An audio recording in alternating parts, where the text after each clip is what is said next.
že se poddáš emocím, které se tolik snažíš skrývat. Dovol, ať tě strach a hněv ovládnou. Pokud se jim neodevzdáš. To, že ti tvůj mistr vtloukl do hlavy jedajské nesmysly, neznamená, že jim musíš věřit. Přidej se ke mně a osvobodím tě. Oliver změnil spoustě lidem život.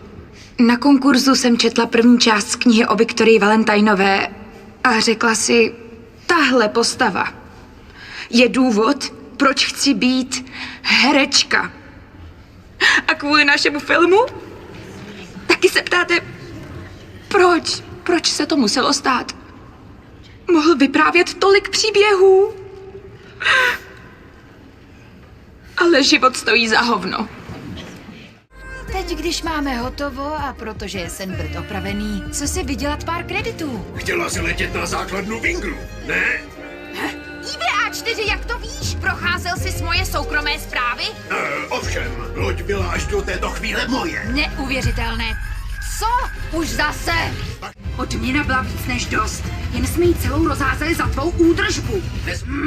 Jo, no tak. Řekla jsem, že mě to mrzí a že tě opravím. Čím to nandáš IVA4?